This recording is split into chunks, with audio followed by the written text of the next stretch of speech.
सर्वांना नमस्कार. सप्रेम जय भीम. नमो बुद्धाय. आ लोकशाही या वाहिनीवरती आपणा सर्व श्रोत्यांचं दर्शकांचं मनापासून स्वागत. सर्वांना वैशाख पौर्णिमेच्या बौद्ध पौर्णिमेच्या मनापासून शुभेच्छा.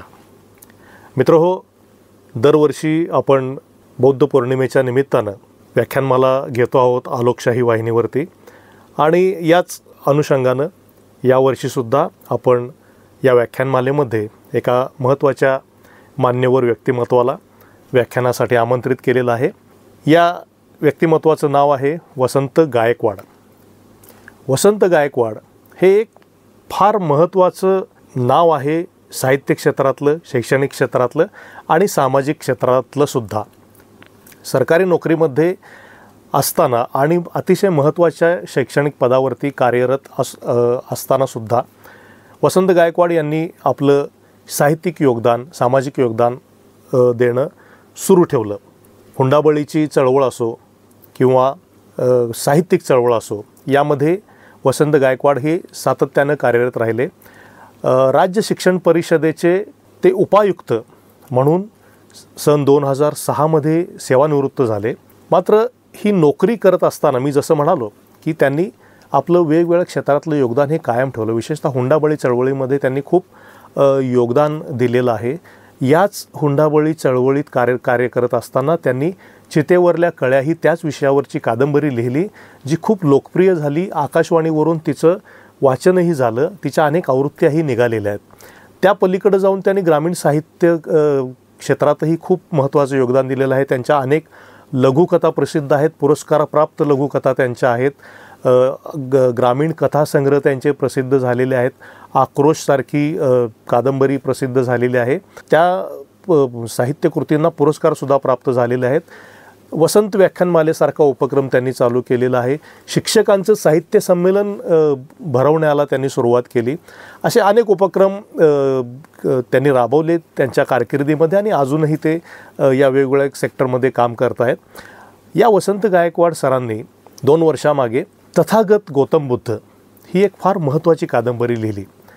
भगवान बुद्धाच्या जीवनावरती आजवर ज्या कादंबऱ्या वाचनात आलेल्या होत्या त्यातल्या बहुतांशी या त्याच्या चरित्रात्मक पद्धतीने गेलेल्या होत्या. पण त्या पलीकडं जाऊन, त्या पुढं जाऊन वसंत गायकवाड सरांनी खूप मोठं संशोधन गौतम बुद्धाच्या अनुषंगानं केलेलं आहे. त्याची पूर्वपीठिकेपासून ते त्याच्या तत्त्वज्ञानाच्या आज त्या गायकच्या प्रवासापर्यंतचा कॅनव्हास त्यांनी खूप अप्रतिमरित्या या कादंबरीमध्ये चितारलेला आहे. म्हणजे कादंबरी असूनसुद्धा खूप बुद्ध तत्त्वज्ञानाचं आकलन करून घेणारी आणि करून देणारी अशा स्वरूपाची ही कादंबरी आहे. प्रचंड संशोधन त्यासाठी गायकवाड सरांनी केल्याचं ही कादंबरी वाचताना निश्चितपणानं जाणवतं. या कादंबरीची पुढची आवृत्तीसुद्धा प्रकाशनासाठी सिद्ध झालेली आहे. तर अशा पद्धतीनं वसंत गायकवाड यांनी बुद्धाचा शोध घेण्याचा प्रयत्न केलेला आहे. तर आम्हाला असं वाटलं की हा गौतम बुद्धाचा शोध घेत असताना वसंत गायकवाड सर कुठल्या फेजमधून गेले. तर म्हणून आम्ही त्यांना असा विषय दिला की शोध बुद्धाचा या विषयावरती त्यांनी आपल्याला व्याख्यान द्यावं. म्हणजे बुद्धाला भेटत असताना, बुद्धाविषयी संशोधन करीत असताना काय पद्धतीचे तरंग त्यांच्या मनामध्ये उठले, बुद्ध त्यांना आकळला कशा पद्धतीनं, तो सापडला कसा आणि त्याचं विवेचन त्यांनी कशा पद्धतीने केलं, याची एक थोडक्यात कल्पना यावी आपल्या श्रोत्यांना. या अनुषंगानं त्यांनी बुद्ध त्यांना सापडलेला आपल्याला सर्वांना सांगावा अशी मी त्यांना विनंती केली आणि त्यांनी ती मान्य केली. याबद्दल मी त्यांच्या सुरुवातीलाच मनापासून आभार मानतो आणि वसंत गायकवाड सरांचं आ लोकशाहीच्या या बुद्ध पौर्णिमा विशेष व्याख्यानमालेमध्ये मनापासून स्वागत करतो. तर ऐकूया वसंत गायकवाड सरांना आणि ते बोलत आहेत शोध बुद्धाचा या विषयावरती. नमो तस्स भगवतो अर्हतो सम्मा संबुद्धस्स. नमो तस्स भगवतो अर्हतो सम्मा संबुद्धस्स. नमो तस्स भगवतो अर्हतो सम्मा संबुद्धस्स. बुद्धं शरणं गच्छामि, धम्मं शरणं गच्छामि, संघं शरणं गच्छामि. प्रिय श्रोते, बौद्ध साहित्याचे अभ्यासक आणि रसिक जन बंधू भगिनीनो, आज वैशाख पौर्णिमा, बुद्ध जयंती. बुद्धांचा जन्म इसवी पूर्व 563 असे गृहीत धरले तर ही बुद्ध जयंती 2519 येते. या पवित्र दिनानिमित्त मी वसंत गायकवाड तथागत गौतम बुद्ध या कादंबरीचा लेखक या नात्यानं आपल्या सर्वांचं मनपूर्वक स्वागत करतो. हा कार्यक्रम आलोकशाहीवर चित्रण करणारे आदरणीय डॉक्टर आलोक जत्राटकर यांनी माझी ही कादंबरी वाचल्यानंतर जे प्रभावित झाले आणि त्यांच्या भावना व्यक्त करण्यासाठी आज मला त्यांनी काही निवेदन करण्यासाठी इथं बोलवलेलं आहे. आजच्या व्याख्यानाचा विषय तथागत गौतम बुद्ध ही कादंबरीची निर्मिती कशी आणि बुद्धांच्या जीवनाचे आणि सिद्धांतांचे विशिष्ट पैलू कोणते. मला आकळला बुद्ध या विशिष्ट विषयावर जीवन आणि तत्त्वज्ञान यांचे सिद्धांत या संदर्भात थोडक्यात आपणासमोर महामानवाचा भव्य देदीप्यमान आणि उदात्त आणि सिद्धांत हे सगळे आपणास सादर करणार आहे. विषय तसं पाहायला गेलं तर अवघड आहे, पण मी सोप्या भाषेत जास्तीत जास्त मांडण्याचा प्रयत्न करणार आहे. आणि ही बुद्धांची जीवन कहाणी कशा पद्धतीने लिहिली हे अत्यंत संक्षिप्त स्वरूपात सांगणार आहे. माझ्या कथनास आरंभ करण्यापूर्वी मला काही मुद्दे सांगणे क्रमप्राप्त आहे. त्यापैकी प्रथमतच मी सांगतो की या कादंबरीत माझे स्वतःचं असं काही नाही आहे. हे आहे ते सर्व तथागत बुद्धांचं आहे. महामानव तथागत गौतम बुद्ध यांच्या जीवन आणि तत्त्वज्ञानावर आधारित ही कादंबरी आहे. खरं तर हे कादंबरी लिहिणं एक फार मोठं आव्हान होतं. यासाठी अनेक साहित्याने प्रयत्नही खूप केलेले आहेत, परंतु बुद्धांच्या जीवनाची कादंबरी लिहिण्याचे धाडस कोणी केलं नाही असं मला वाटतं. या कादंबरीच्या निर्मितीची ज्योत माझ्या हृदयात किंवा मनात पेटली कशी. समुद्रात जसा उंच लाट उठलेली आपल्याला दिसते, उंच जेवढी लाट उठते तेवढ्याच आकारमानाचा खड्डा समुद्रात पडल्याशिवाय ते उडत नाही. न्यूटनच्या गतिविषयक नियमातील 3ऱ्या सूत्रानुसार क्रियाविरुद्ध प्रतिक्रिया ही असते. तसंच मानवी जीवनातील जे प्रसंग आहेत त्यासुद्धा त्याच पद्धतीनं घडत असतात. तशीच घटना माझ्या जीवनात घडलेली आहे. ती आपल्यास सांगतो की ज्या प्रसंगामुळं ही कादंबरी लिहावं असं मला पहिल्यांदा स्फुल्लिंग माझ्या पेटलं. मला वाटतं मी 1976 साल होतं. मी तेव्हा श्री शिवाजी विद्यालय सुरूर, तालुका वाई, जिल्हा सातारा इथं माध्यमिक शिक्षक होतो. आणि शिवाजी विद्यापीठ कोल्हापूरचा मी बहिष्ठ विद्यार्थी म्हणून MA तत्त्वज्ञान घेऊन परीक्षेला बसलो होतो. MA पार्ट भाग 1 माझा संपूर्ण झाला होता. MA पार्ट 2 सुरू होता आणि शेवटचा पेपर होता इंडियन फिलॉसॉफी. त्या शेवटच्या पेपरच्या आदल्या दिवशी माझं लग्न झालं. आणि आता हौशी तरुणाने रात्रभर वरात आमच्या दोघांची काढली. पहाटे 4ला संपली. मी झोपलो. तीव्र जाणीव होती मला 7:30च्या गाडीला जायचं होतं. मी कसं तरी तासभर विश्रांती घेतली. उठलो लवकर, आंघोळ केली आणि बॅग हातात घेतली, पिशवी. आमची आई आणि चुलतीने मला विचारलं, कुठं चाललास?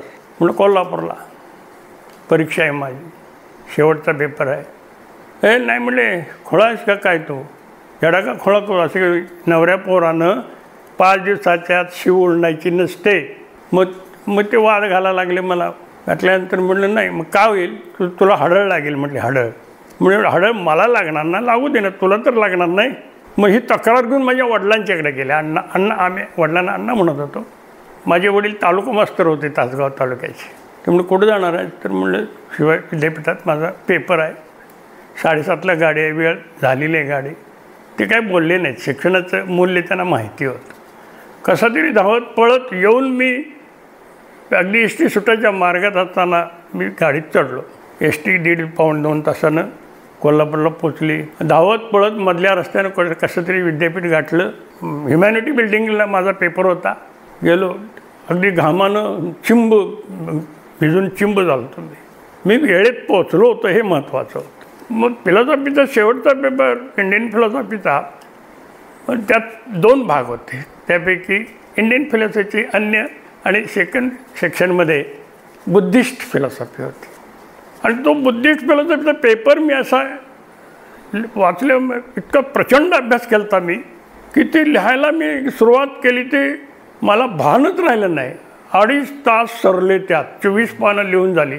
अर्थात त्यावेळेला कसं होतं ते इंग्लिश मिडियममध्ये असल्यामुळे लिहायला मराठीपेक्षा सोपं जातं इंग्लिश. टोल झाला घंटेचा. मी तर बघितलं, मी घड्याळ नव्हतं मॅडम सुपरवायझरला किती वेळ राहिला, अर्धा तास.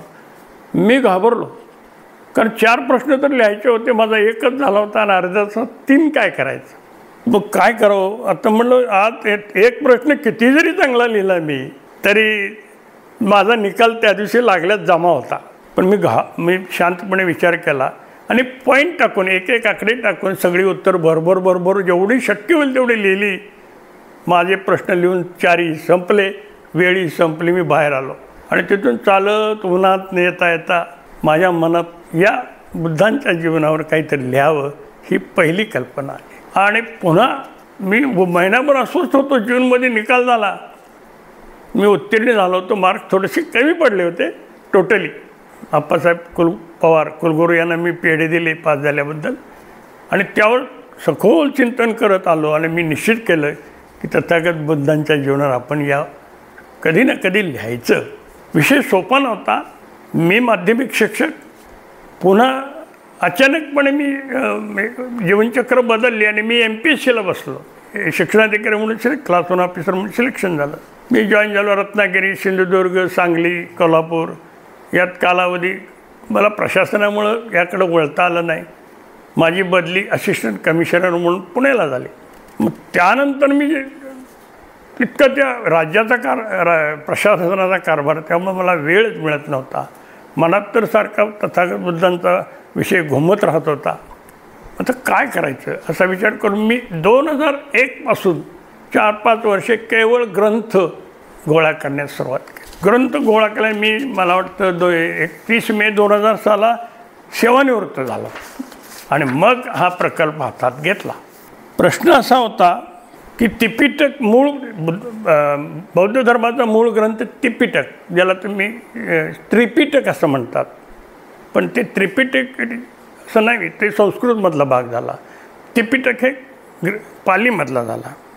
मला त्रिपिटकाचा अभ्यास करायचा. मला इतर संदर्भापेक्षा त्रिपिटकाचे संदर्भ फार महत्त्वाचे वाटले.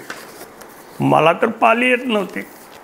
काय करायचं, कारण बुद्धांनी पाली ही भाषा तत्कालीन लोकभाषा होती आणि म्हणून अनुयायांच्या विनंतीनुसार सुद्धा अन्य भाषेत न उपदेश करता बुद्धांनी पाली भाषेत केला. हे त्रिपिटकाचं एवढं प्रचंड काम आहे बौद्ध वाङ्मयाचं की त्याचा आकार व्याप्ती एवढी मोठी आहे की महाभारत 3-4 सहज बसतील त्यात, एवढी त्यांची वाङ्मयाची व्याप्ती आहे. मग सुरुवातीला काय करायचं तर हे सगळं त्रिपिटक प्रिंट काढायचं म्हटलं. मग इंग्लिशमध्ये इंग्लिश व्हर्जन पॉलिटिक्स सोसायटी कोलंबोच्या इंटरनेटवरून मी कॉन्टॅक्ट करून ही त्रिपिटकाचे 18 भाग माझ्या दप्तरी आहेत. एक पहिला विनयपिटक, सुत्तपिटक आणि अभिधम्म पिटक.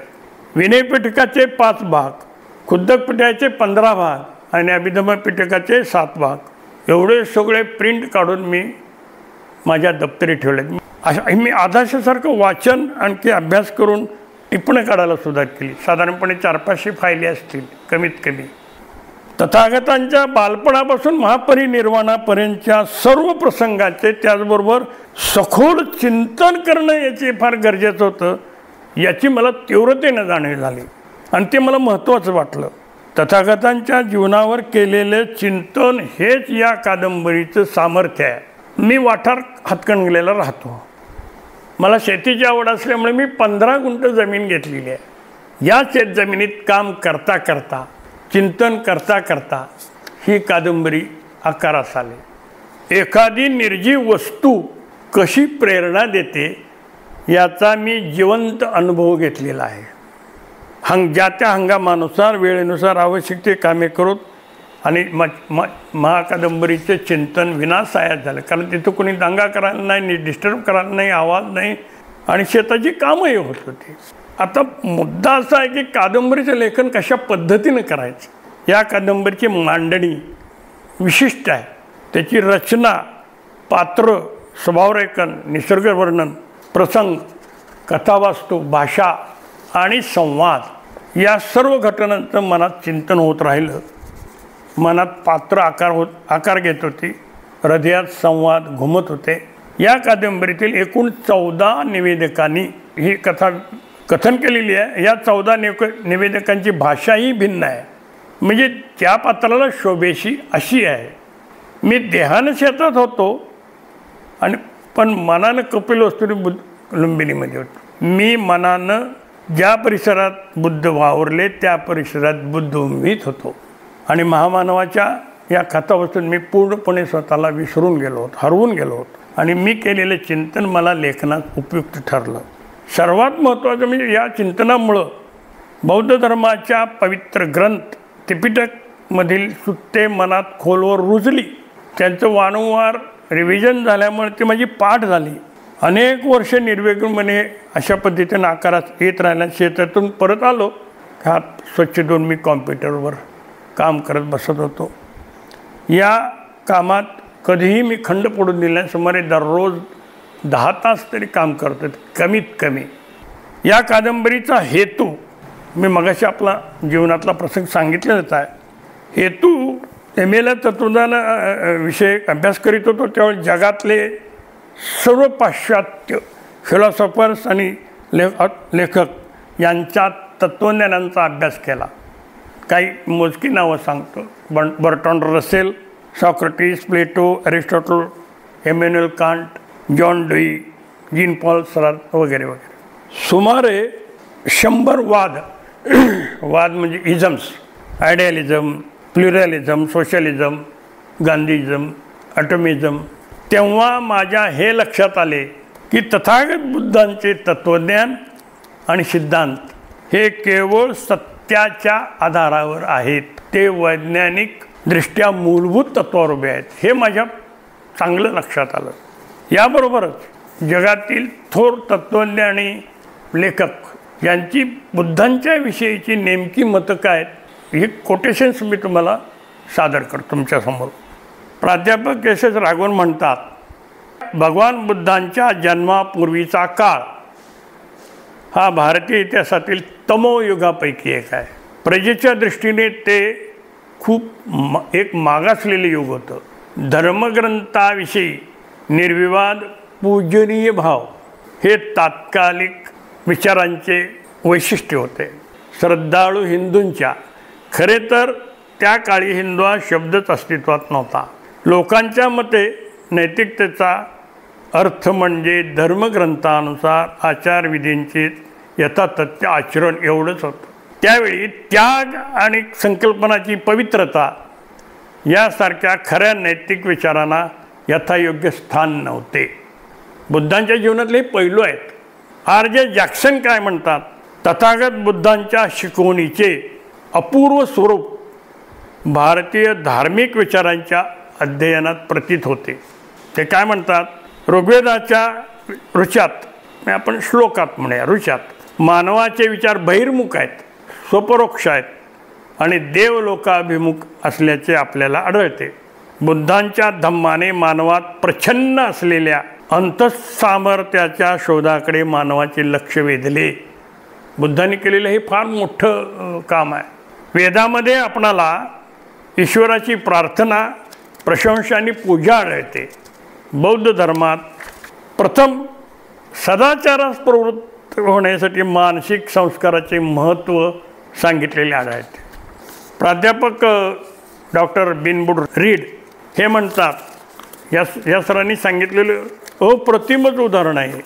जेव्हा आपण निसर्गाचा ग्रंथ उघडतो आणि कोट्यावधी संवत्सरातील रक्त आणि अश्रूंनी लिहिलेली कहाणी वाचतो किंवा कथा वाचतो, तेव्हा जीवन नियंत्रणाचे नियम आणि विकासास उत्पत्तीस कारणीभूत होणारे नियम आपण अभ्यासतो. तेव्हा परमेश्वर प्रेमस्वरूप असल्याचे मत किती भ्रामक आहे हे आपणास स्पष्ट जाणीव होते. प्रत्येक वस्तूत दुष्ट भ्रष्टता स्वच्छंदी अपव्यय आढळतो. प्राणीसृष्टीत जितके जन्माला येतात त्यापैकी काही फक्त अल्पांशानेच जगतात. भक्षण करा भक्ष व्हा हा अर्णव आकाश आणि अरण्याचा नियम आहे. हत्या हा विकासाचा नीतिनियम आहे.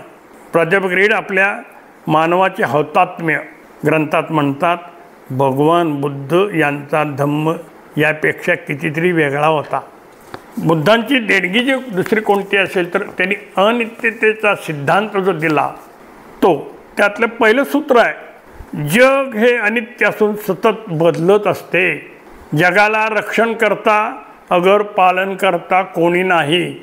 आपली कशावरही मालकी नाही. प्रत्येक वस्तू मागे ठेवूनच आपल्याला जायला पाहिजे. महत्त्वाचा मुद्दा, तृष्णेच्या आहारी गेल्यामुळे जगात दुःख आहे.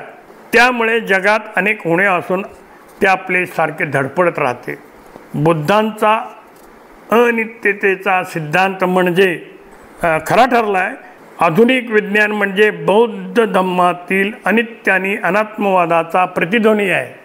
मी अनेक सिद्धांत हे मी पटवून देऊ शकतो, तथापि ते अत्यंत किचकट आणि वेग येणारे काम आहे.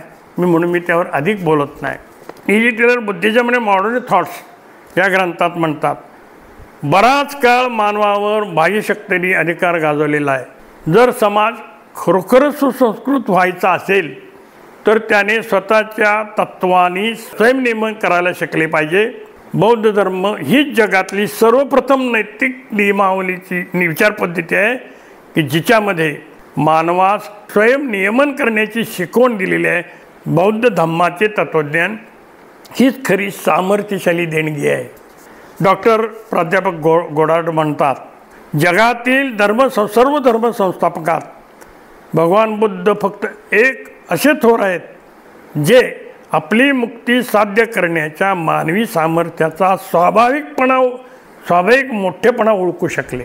मानवतेची योग्यता उंचावण्याच्या कर्तृत्वात जर खऱ्या थोर माणसाचे मोठेपण सामावले असेल तर असा खरा थोर कोण आहे तर तथागताशिवाय दुसरा कोण असेल. E.J. मिल्स म्हणतात, आपल्या बुद्धिझम या ग्रंथात म्हणतात, बौद्ध धम्मा इतका दुसऱ्या कोणत्याही धर्मात ज्ञानाच्या मूल्यावर आणि अज्ञानाच्या हीनतेवर भर देण्यात आलेला नाही. आपले डोळे उघडण्याबाबत आणि मनोविकासाचा सखोल अशी योजना आखली गेलेली नाही. एवढं प्रचंड सगळं पैलू आणि इतिहास हे कादंबरी लिहिताना माझ्यापुढं खूप समस्या राहिल्या मनात. भारतरत्न डॉक्टर बाबासाहेब आंबेडकर यांचा बुद्ध आणि ही धम्म हा ग्रंथ वगळता इतका कसदार वस्तुनिष्ठ आणि बुद्धांचे तत्त्वज्ञान सुस्पष्टपणे आणि सिद्धांत केलेला एकमेव ग्रंथ मला वाटतो. बुद्धांच्या जीवनावर अन्य काही ग्रंथ आहेत, तथापि त्यात अगदी त्रोटक विसंगत आणि इतिहासात सोडून दंतकथेवर आधारित असलेले बुद्धचरित्र एवढंच त्याचे हे आहे. त्या ग्रंथांची खोली आणि उंची किती हा संशोधनाचा विषय आहे. मी यासाठी काही उदाहरणं देतो. पाश्चिमात्य लेखक इंग्लंडचे श्रीलंकेमध्ये असलेले ICS ऑफिसर आणि थोर केम्ब्रिज विद्यापीठाचे प्रोफेसर विल्यम रिच डेव्हिड्स, त्यांची पत्नी करोलिन ऑगस्टाईन फोले रिच डेव्हिड्स, आपण रिच डेव्हिड्स एवढंच म्हणूया, मिस डेव्हिड्स. शिकागो विद्यापीठातील फिलॉसॉफीचे डीन पॉल चेरस, इंग्लंडमधील आणि तिबेट आणि चीनमधील राजदूत जे होते शॅमिल बिल, त्याचबरोबर केम्ब्रिज विद्यापीठाचे E.B. कॉवेल, या सर्वांच्या साहित्याचं बुद्धांच्या जीवनावरचं बुद्धिझमवरचं मी चांगल्या रीतीनं अभ्यास केला. मुख्य म्हणजे हे सर्व ICS ऑफिसर आहेत, आत्ताचे IAS ऑफिसर. त्यामुळं त्यांची वस्तुनिष्ठ लेखनाचा मला फार चांगला उपयोग झाला. हे जरी असलं तरी पाली भाषेचा जो प्रश्न माझ्यासमोर उभा राहिलेला होता तो निघालेला नव्हता, सुटलेला नव्हता. म्हणून मी त्याचे वेगळा विचार केला. मीच माझा गुरु झालो आणि मीच माझा शिष्य झालो आणि पालीचे शब्द, पालीचं काही व्याकरण हे इंग्लिशमधून शिकण्याचा प्रयत्न केला. मला काही फार मोठा पाली भाषा येते असं नाही, मी तज्ज्ञ वगैरे काही नाही आहे त्यातला, परंतु माझ्यापुरतं मला ते पुरेसं होतं कादंबरीत. त्याचा मी पुरेपूर लाभ घेतला. मला वाटतं सुमारे 500-550 पाली शब्द या कादंबरीत आहेत. त्याची परिशिष्ट मी वेगळं देऊन स्पष्टपणे मराठीमध्ये त्याच्या नोंदी केलेल्या आहेत. मी इंटरनेटचा वापर फार केला. कॉम्प्युटरमध्ये मी तज्ज्ञ नाही. प्रिंटिंग, सेटिंग आणि एवढंच.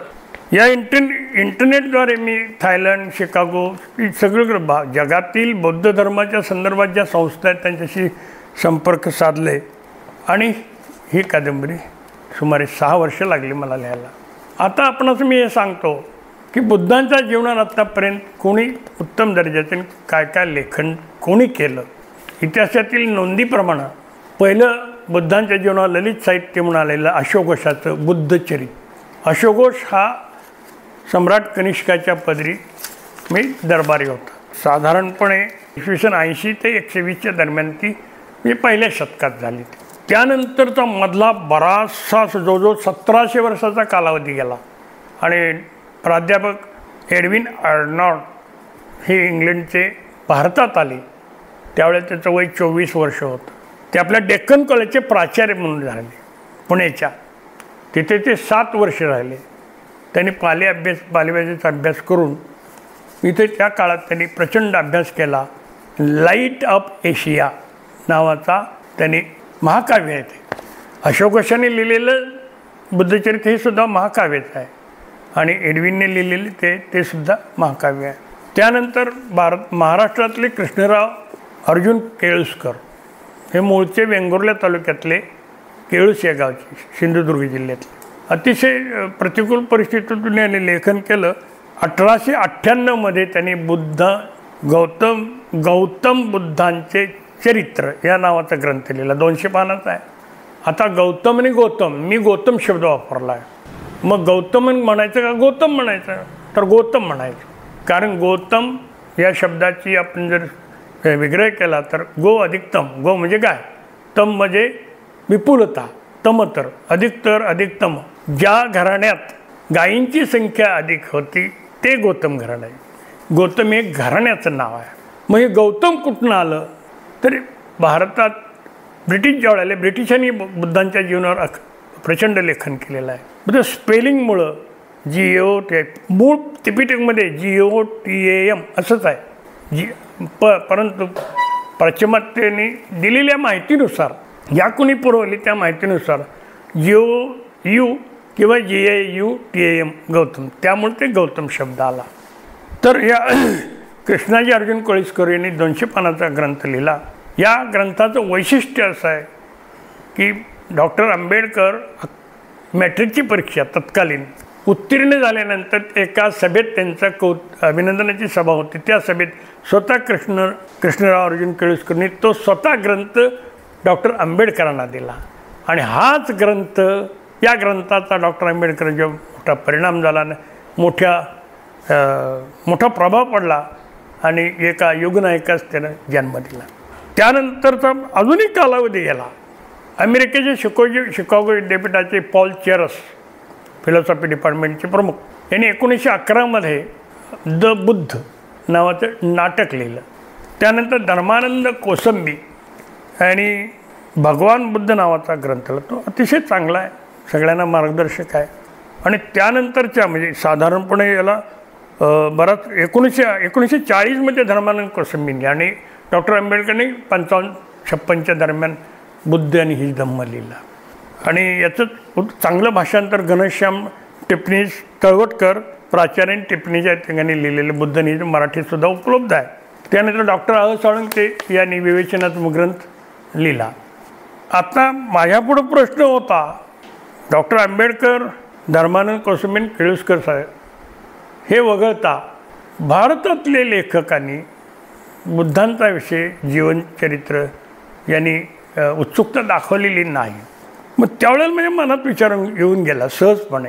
मला कोणावर टीका करायची नाही, परंतु भारतातील सुप्रसिद्ध आणि ज्ञानपीठ पारितोषिक प्राप्त आणि महान लेखकांना बुद्धांचे जीवन आणि तत्त्वज्ञान या विषयावर लेखन करू वाटले नाही याचे मला आश्चर्य वाटते. असू द्या, बुद्धांच्या तत्त्वज्ञानाचे आणि बुद्ध धम्माचं मोठेपण मला आणखी एका उत्तरात सापडलं. Albert Einstein.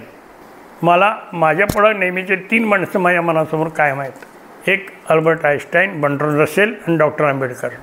हे मला वाचलेल्या, मी अभ्यास केलेल्या इतिहासात मला ही 3 व्यक्ती महान फार फार मोठी वाटतात. अल्बर्ट आईन्स्टाईन काय म्हणतात, अतिशय मार्मिक आणि योग्य भाषेत त्यांनी उतारा दिलेला आहे. जरा त्यांची भाषा समजायला अवघड आहे, कृपया प्लीज अटेन्शन. भविष्यकालाकरता विश्वव्यापी धर्मामध्ये काय अपेक्षित असेल त्याची विशेष लक्षणे बौद्ध धम्मात आहेत. तो धम्म व्यक्तिगत देवाच्या पलीकडे आहे, त्याहीपेक्षा उच्च आहे, त्याहीपेक्षा उच्चतम आहे, त्याहीपेक्षा श्रेष्ठ आहे. तो धर्माची विशिष्ट शिकवण आणि धर्मशास्त्र म्हणजे ईश्वर शोधण्याचे शास्त्र टाळतो. तो प्राकृतिक आणि धार्मिक या दोन्ही विचारांना सामील करून घेतो. प्राकृतिक म्हणजे नॅचरल, निसर्गता, आणि धार्मिक या दोन्ही विचारांना तो सामील करतो. तो प्राकृतिक आणि धार्मिक यांच्या सार्थक अर्थासह असार्थक रूपात सर्व गोष्टींच्या अनुभूतींच्या महत्त्वाकांक्षी धार्मिक भावनेवर आधारित आहे. याचाच उत्तरार्ध भविष्यकालचा धर्म हा वैश्विक धर्म असेल. अल्बर्ट आईन्स्टाईनने भाष्य केलेलं आहे, भविष्यकालचा धर्म हा वैश्विक धर्म असेल. तो व्यक्तिगत ईश्वरापलीकडे जाईल. तो धर्माची विशिष्ट शिकवण आणि धर्मशास्त्रामध्ये ईश्वराच्या शोधाशी शास्त्र टाळेल. म्हणून प्राकृतिक आणि धार्मिक या दोन्ही विचारांना सामील करून तो एक प्राकृतिक आणि धार्मिक यांच्या सार्थक रूपात सर्व गोष्टींच्या अनुभूतींच्या महत्त्वाकांक्षी धार्मिक भावनावर आधारित असेल. बौद्ध धर्म या वर्णनाचे उत्तर देतो, जो आधुनिक वैज्ञानिक जरुरीच्या बरोबर सामना करू शकेल. असा कोणता धर्म आहे तर तो बौद्ध धर्म आहे, असं अल्बर्ट आईन्स्टाईन यांचं प्रसिद्ध मत आहे. आता एवढं सगळं ग्रंथ वाचून झाल्यावर या कादंबरीचा आधार काय, तर मी 2च गोष्टी फारशा ठरवलेल्या होत्या, त्याप्रमाणे ते पाळलेले आहेत. एक बौद्ध धर्माचा जो पवित्र ग्रंथ म्हणतो आपण ज्याला, तो त्रिपिटक आणि डॉक्टर आंबेडकर यांचं बुद्ध आणि हिज धम्म. ही कादंबरी मी पेननं लिहिलेली नाही, मी डायरेक्ट कॉम्प्युटर, कारण मी पेननं लिहून पुन्हा टाईप असं केलेलं नाही. आणि ही स्वयंनिवेदन पद्धती वापरली, ज्याला तुम्ही आत्मनिवेदन पद्धती, मला शब्द आवडत नाही, मी वापरत नाही, तुम्ही स्वयंनिवेदन पद्धती म्हणजे सायकोअनालिसिस म्हणजेच काय तर मनोविश्लेषणवादी. त्यामुळं हे करताना मी खबरदारी घेतलेली आहे की प्रत्येक पात्राच्या हृदयात शिरून त्यांच्या स्वभावाला सूट होईल आणि प्रसंगांना योग्य होईल अशा पद्धतीने ती भाषा वापरली. तर असे दररोज अर्धा तास, कमीत कमी 10 तास तरी मी काम केले. 200 रीम कागद लागला आहे, 2-4 लाख रुपये गेलेले मी खर्च झालेले आहेत. आता मागाशी एक मुद्दा मी विसरून गेलो जाता. तर मी अनेक लेखकांनी कादंबरी म्हणून लिहायला सुरुवात केली बुद्धांच्या जीवनात. तथापि ग्रीक फिलॉसॉफर अरिस्टॉटल यांचं सौंदर्यशास्त्र नावाचं ॲस्थेटिक्स नावाचा एक ग्रंथ आहे. त्यांनी समीक्षणाचे काही पॉईंट्स दिलेले आहेत. त्यात फॉर्म अँड मॅटर, द्रव्य, फॉर्म म्हणजे आकार आणि मॅटर म्हणजे द्रव्य, एखाद्या वस्तूची आकार कसा आणि त्यात मॅटर काय पाहिजे याचा जर सिद्धांत वापरला कोणत्या पुस्तकांना, ज्यांनी काही चरित्र म्हणून कादंबरी लिहायला किंवा चरित्र लिहायला कादंबरी लिहायला सुरुवात केली, परंतु हे सगळे निकष लावले तर ते सगळेजण अखेर चरित्रात त्याकडे वळलेले असं दिसून येत. आता मी अधिक वेळ घालवणार नाही. मगाशी एक सांगितलं की ही कादंबरी मी जवळजवळ 14 पात्र असलेली महाकादंबरी 1300 पानाची आहे, की मी 25 वेळा तपासलेली आहे. मी दक्षता घेतलेली आहे. बरंच काही सांगण्यासारखं आहे, पण मी त्यावर बोलत नाही. सांप्रत कालात सारे जग युद्धाच्या खाईत लोटले गेले, आपल्याला दिसतेच आता दररोज मीडियावरून. हे जग युद्धाने होरपळले. आता काय काय झाले दररोज आपण टी व्हीवर बघतो. ही भयाकुल अवस्था माझ्यासारख्या संवेदनशील माणसाला सोसवत नाही. या कादंबरीवर चिंतन करीत असताना भविष्याचा वेध घेत घेत घेत मी ही परिस्थिती झाली, तेव्हा या कादंबरीची सुरुवात मी पुढील शब्दात केलेली आहे. अण्वस्त्राच्या शय्येवर निर्धास्तपणे निद्रित असलेल्या पृथ्वीवरील हे मानवानो, जागृत व्हा, जागे व्हा.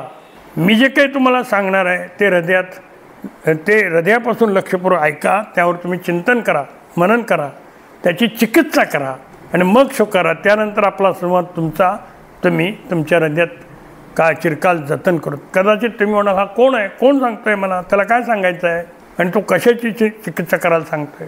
आपल्या मनात कोणताही संभ्रम राहू नये म्हणून मी स्पष्ट सांगतो, मी काल आहे, मला काळ किंवा कालपुरुष असेही म्हणतात. तुमच्याशी म्हणजे मला अनंत अस्तित्वाचा एक घटक असलेल्या विश्वातील सर्व माणसाशी बोलायचं. अशा शब्दात मी कादंबरीचे लेखन सुरुवात केले. हे मी 2006मध्ये लिहिलेलं आहे.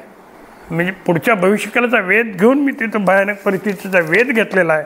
आता हजारो लाखो माणसं, निरपराध माणसं, नागरिक क्रूरपणे बळी घेतला जातं यांचा. तर अशा पद्धतीनं मी लिहित गेलो आणि कादंबरी समाप्त केली. बंधूंनो, या कादंबरीत माझे स्वतःचे असे काहीही नाही. जे काय आहे ते सर्व तथागत बुद्धांच्या तथागत बुद्धांच्या जीवनावर आणि तत्वज्ञानावर कादंबरीने लिहिण्याची मला संधी मिळाली, ही माझे भाग्य समजतो. जगाची आजची सामाजिक राजकीय परिस्थिती पाहिली तर भविष्यकाळात विश्वशांतीसाठी तथागत बुद्धांच्या शांती, करुणाशील आणि प्रज्ञा या विचारांची गरज आहे, असे म्हणजे ठाम मत आहे. बुद्धांचे विचार या जगाला तारतील, यात कसली शंका नाही. तेव्हा आपण ही कादंबरी, महाकादंबरी वाचावी. आपल्या जीवनात सुख, समाधान आणि शांती लाभेल असं मला मनोमन वाटतं. वाचकांची आणि अभ्यासकांची प्रचंड मागणी आल्यामुळं या कादंबरीची दुसरी आवृत्ती अखिल मेहता बनवून पुणे यांनी नुकतीच निर्माण केलेली आहे. दुसरीच आवृत्ती प्रकाशित केलेली आहे.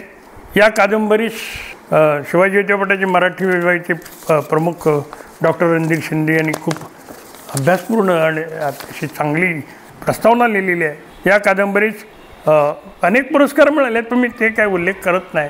फक्त एकाच पुरस्काराचा उल्लेख करतो, तो म्हणजे सोलापूरचा लोकमंगल फाउंडेशन हा सर्वोच्च नागरी पुरस्कार देशात आहे असं मानलं जातं.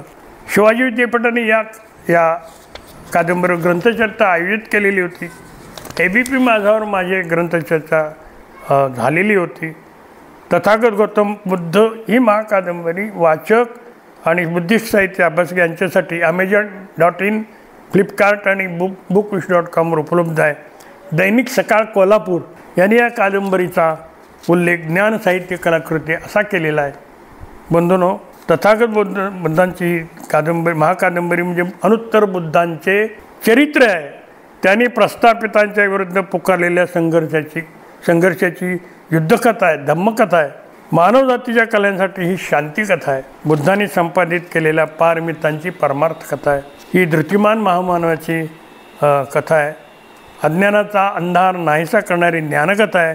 अंतिम सत्याची सत्यकथा आहे. धम्मचक्र प्रवर्तन करणाऱ्या चक्रवर्ती राजाची कथा आहे. आणि म्हणूनच युद्ध नको, बुद्ध हवा ही भूमिका घेऊन हे जीवनचित्र आपल्यापुढे सादर केलेलं आहे. माझे विचार आपण शांतपणे ऐकून घेतले. डॉक्टर जत्राट यांनी जी मला संधी दिली त्याबद्दल मी त्यांचा मनपूर्वक आभारी आहे. मी माझे येथे धन्यवाद. धन्यवाद गायकवाड सर. आपण आमच्या विनंतीला मान देऊन या ठिकाणी शोध बुद्धाचा या विषयावरती खूप सुंदर पद्धतीनं विवेचन केलं. मला खात्री आहे की आमच्या श्रोत्यांनासुद्धा आपली ही मांडणी निश्चितपणानं आवडली असेल. मला या ठिकाणी श्रोत्यांना हेही सांगायला आवडेल की आता बुद्धाच्या पुढं जाऊन सम्राट अशोकाच्या जीवनावरती सुद्धा ते कादंबरीची तयारी करतायत. प्रचंड असं संशोधन त्यासाठी ते करतायत आणि लवकरच सम्राट अशोकाच्या जीवनावरची कादंबरीसुद्धा आपल्या भेटीसाठी येईल अशी मला खात्री आहे. तर त्यासाठी आपण वसंत गायकवाड सरांना या बुद्ध पौर्णिमेच्या निमित्तानं परत एकदा शुभेच्छा देऊयात आणि सरांचे मी मनापासून आभार मानतो की त्यांनी या ठिकाणी येऊन आपलं या शोध बुद्धाचा या विषयावरचं विवेचन केलं. सर, मनापासून धन्यवाद. सर्व श्रोत्यांनाही मनापासून धन्यवाद की आपण ही व्याख्यानमाला आवर्जून ऐकलीत आणि त्यावरती आपण व्यक्तही होता, फीडबॅक देता. आलोकशाहीवरचे हे कार्यक्रम व्याख्यानमाला जर आपल्याला आवडले असेल तर माझी विनंती आहे की जरूर आपण या चॅनलला सबस्क्राईब करा, यावरचे व्हिडिओ पहा, लाईक करा, शेअर करा आणि बेल नोटिफिकेशन दाबायला सुद्धा विसरू नका. धन्यवाद.